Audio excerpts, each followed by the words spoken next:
నమస్కారం, నా పేరు తేజస్విని. బీసీఎన్ న్యూస్ కి స్వాగతం. ముందుగా ముఖ్యాంశాలు. నిరుపేదల జీవితాల్లో సంక్షేమ వెలుగులు నింపిన మహనీయుడు ఎన్టీఆర్. మైదుకూరులో ఎన్టీఆర్ విగ్రహానికి పూలమాలలు వేసి నివాళులర్పించిన సీఎం చంద్రబాబు.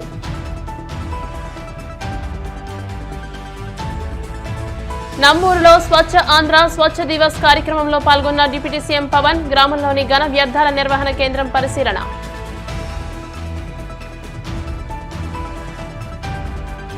తెలుగుదనానికి ప్రతిరూపం ఎన్టీఆర్. దివంగత మాజీ ముఖ్యమంత్రి ఎన్టీఆర్ వర్ధంతి సందర్భంగా నివాళులర్పించిన మంత్రి నారా లోకేష్.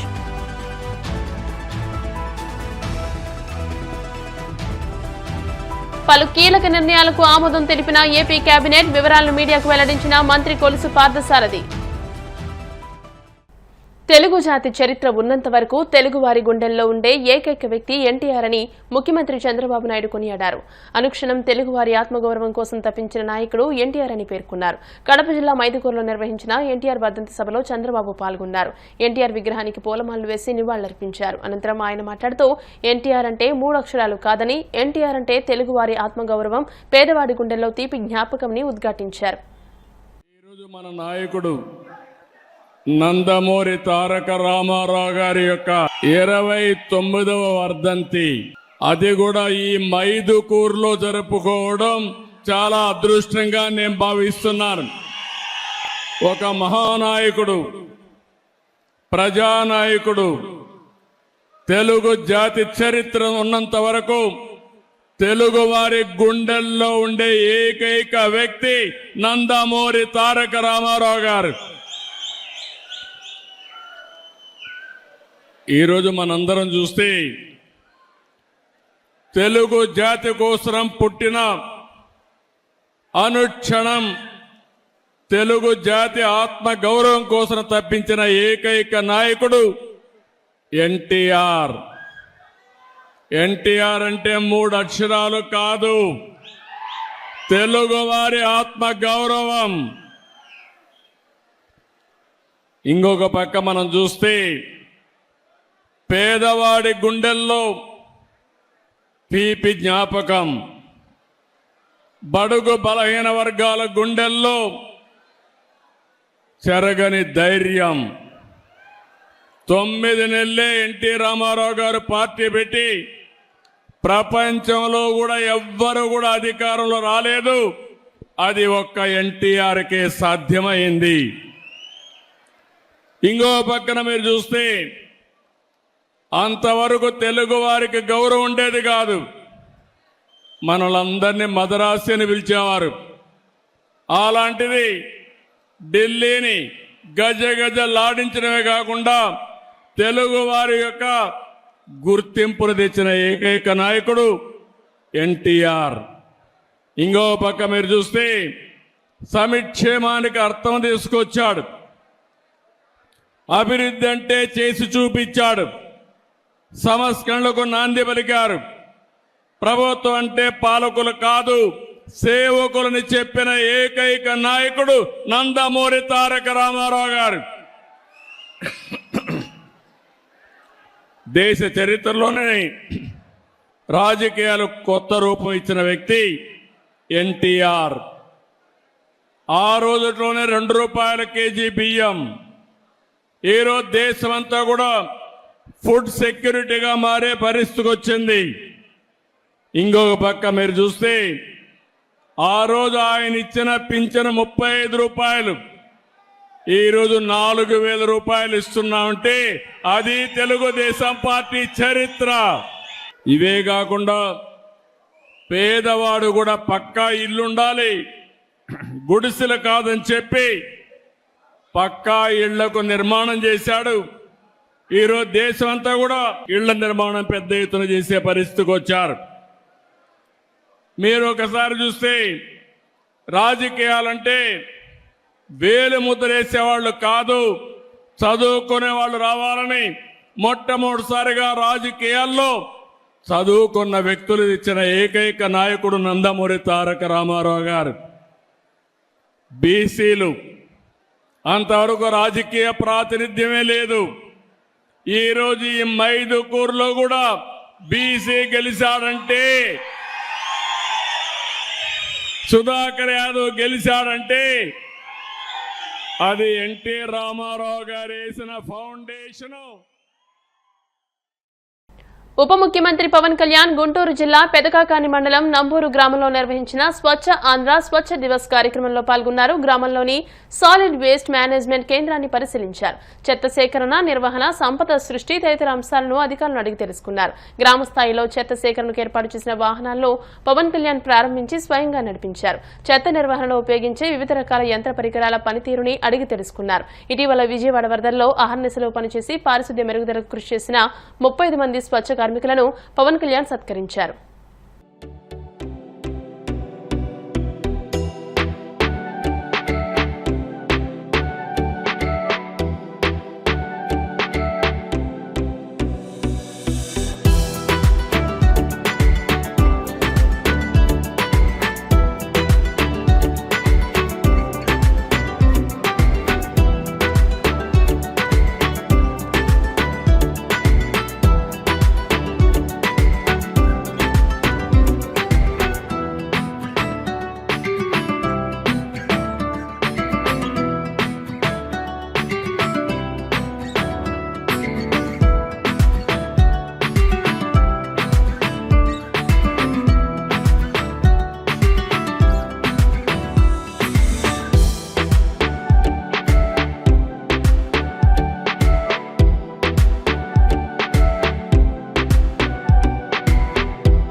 నంబూరులో గౌరవ ముఖ్యమంత్రి శ్రీ నారా చంద్రబాబు నాయుడు గారి నేతృత్వంలో, ఆయన ఆధ్వర్యంలో స్వచ్ఛాంధ్ర స్వచ్ఛ దివస్ ఈ కార్యక్రమం ఇనిషియేట్ చేస్తా ఉన్నాం. అంటే ప్రతి నెల 3వ శనివారంలో చెత్త లేకుండా మన పరిసరాలని పరిశుభ్రంగా ఉంచుకోవడం ఎలాగనేది నిన్న క్యాబినెట్లో చేసి వెంటనే ఈ రోజున ముందుకు తీసుకెళ్ళండి. అంటే శుభ్రత అంటే ముఖ్యంగా మనకి కరోనా లాంటి పరిస్థితులు వచ్చినప్పుడు శుభ్రత ఎంత అవసరం అనేది మహమ్మారులు వచ్చినప్పుడు అర్థమవుతూ ఉంటుంది. ఒకవైపు 2047లో అద్భుతంగా భారతదేశం ముందుకెళ్ళాలి, ఆంధ్రప్రదేశ్ ఎదగాలనుకున్న దాంట్లో చాలా కీలకమైంది పరిశుభ్రత. ఆ పరిశుభ్రతని కల్చర్ అవ్వాలనేది ముఖ్యమంత్రి గారి ఆలోచన.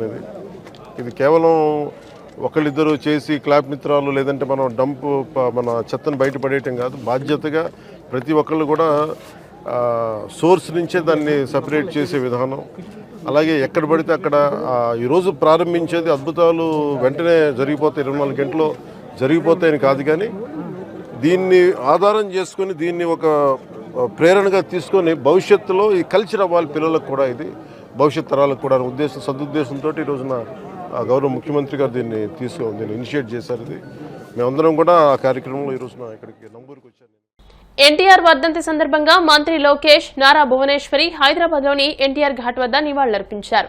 నాయకుడిగా, సీఎంగా ప్రజలకు ఆయన చేసిన సేవలను గుర్తు చేశారు. అనంతరం లోకేష్ మాట్లాడుతూ నాడు ఎన్టీఆర్ ప్రభంజనం సృష్టించి టీడీపీని అధికారంలోకి తీసుకొచ్చారని గుర్తు చేశారు. తెలుగు జాతి ఎక్కడ ఉన్నా అగ్రస్థానంలోకి ఎదగాలని లోకేష్ ఆకాంక్షించారు. ₹2 కిలో బియ్యం, మహిళలకు ఆస్తుల్లో సమాన వాటా తదితర సంస్కరణలు తీసుకొచ్చిన మహోన్నత వ్యక్తి ఎన్టీఆర్ అని కొనియాడారు. ఆయనకు తప్పనిసరిగా భారతరత్న వస్తుందని ఆశిస్తున్నట్టు తెలియజేశారు.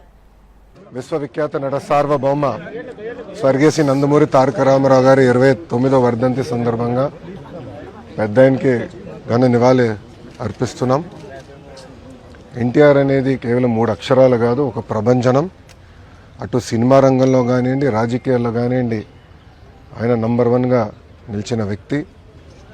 సినిమాల్లో మనం ఒకసారి చూస్తే, ఆయన చరిత్రగానే ఒకసారి చూస్తే అన్ని రకాల సినిమాలు ఆయన చేశారు, ఒక మార్క్ అనేది నిలబెట్టారు. దాని తర్వాత రాజకీయాల్లోకి వచ్చిన తర్వాత కేవలం 9 నెలల్లో ఒక ప్రభంజనం సృష్టించి తెలుగుదేశం పార్టీని అధికారంలోకి తీసుకొచ్చిన వ్యక్తి అన్నా ఎన్టీఆర్. ముఖ్యమంత్రి అయిన తర్వాత కూడా రిలాక్స్ అవ్వకుండా ₹2 కిలో బియ్యం కానివ్వండి, పటేల్ పట్వారీ వ్యవస్థ రద్దు చేస్తాం కానివ్వండి, మహిళలకి ఆస్తుల్లో సమాన హక్కు కల్పిస్తాం కానివ్వండి, ఇట్లా అనేక సంస్కరణలు తీసుకొచ్చారు అన్నా ఎన్టీఆర్. అన్నా ఎన్టీఆర్ వల్లనే ఈరోజు తెలుగులో తలెత్తుకుని తిరిగే పరిస్థితి వచ్చింది. ఆనాడు భారతదేశంలో తెలుగు అంటే మద్రాసీలు అనేవారు. కానీ తెలుగు జాతి గర్వించే విధంగా ఆయన మన గలం ఢిల్లీలో వినిపించారు. ఆనాడు ఆయన బర్తరఫ్ చేస్తే కేంద్ర ప్రభుత్వంతో పోరాడి మళ్ళీ పార్టీ అధికారంలో నిలబెట్టుకున్న వ్యక్తి అన్నా ఎన్టీఆర్. ముఖ్యమంత్రి చంద్రబాబు అధ్యక్షతన జరిగిన కేబినెట్ సమావేశంలో పలు కీలక నిర్ణయాలకు ఆమోదం లభించింది. ధాన్యం సేకరణకు 700 కోట్ల రుణం కోసం ఏపీ మార్క్ఫెడ్ కు ప్రభుత్వ హామీని కేబినెట్ ఆమోదించింది. గ్రామ వార్డు సచివాలయ ఉద్యోగ వ్యవస్థపై చర్చ జరగడంతో పాటు రియల్ టైం గవర్నెన్స్ వ్యవస్థను ఏర్పాటు చేయడానికి సంబంధించిన ప్రతిపాదనలపై చర్చ జరిగింది. 62 నియోజకవర్గాల్లో అన్న క్యాంటీన్ల ఏర్పాటుకు కేబినెట్ నిర్ణయం తీసుకుంది. ఫెర్రో అలైస్ పరిశ్రమకు విద్యుత్ డ్యూటీ టారిఫ్ తగ్గింపునకు ఆమోదం లభించినట్లు మంత్రి కొలుసు పార్థసారథి తెలియజేశారు. రాష్ట్ర ముఖ్యమంత్రి గౌరవనీయులు శ్రీ నారా చంద్రబాబు నాయుడు గారి అధ్యక్షన రాష్ట్ర సచివాలయంలో జరిగిన ఈ కేబినెట్ సమావేశంలో పలు అంశాలపై చర్చ జరిగి నిర్ణయం తీసుకుంటూ జరిగింది. 24-25 ఖరీఫ్ ధాన్యం సేకరణ కోసం అవసరమైన నిధుల్ని ఎన్సీడీసీ నుంచి అంటే 700 కోట్లు AP state cooperative marketing federation limited అదనపు రుణ సౌకర్యంగా 700 కోట్ల మేర రుణాన్ని పొందేందుకు ప్రభుత్వ హామీని పొడిగించడం మరియు ప్రభుత్వ గ్యారంటీ కమిషన్ను మాఫీ చేయడంతో పాటు ఆ నిధులను AP state civil supplies corporation లిమిటెడ్కు బదిలీ చేయడం కోసం చేసిన ప్రతిపాదనకు రాష్ట్ర మంత్రి మండలి ఆమోదం తెలిపింది. AP ferro alloys producers association GOMs number 26/16/11/23 ఏదైతే టారిఫ్ విద్యుత్ సుంకంలో తగ్గింపులు ఏదైతే ఇంత ముందు ఇవ్వబడ్డాయో దాన్ని మరో 6 నెలలు అంటే మార్చ్ 2025 వరకు కూడా పొడిగించమని చెప్పేసి రిక్వెస్ట్ చేస్తే ఆ ప్రతిపాదనని మంత్రిమండలికి పెట్టడం జరిగింది. దాన్ని ఆమోదించడం జరిగిందని చెప్పేసి మనం చేస్తాను. 62 నియోజకవర్గాల్లో 63 అన్నా క్యాంటీన్స్ ని ప్రారంభించడానికి ఏదైతే ప్రతిపాదన చేశారో ఆ ప్రతిపాదన కూడా ఆమోదించడం జరిగింది. ఇప్పటికే 203 అన్నా క్యాంటీన్లు రాష్ట్రంలో ఏర్పాటు చేయడమే కాకుండా కేవలం ₹5 పూటకి పేదవాడు శుచికరమైన భోజనం ఆకలి తీర్చే కార్యక్రమం ఒక పుణ్య కార్యక్రమాన్ని ప్రభుత్వం చేస్తూ ఉంది.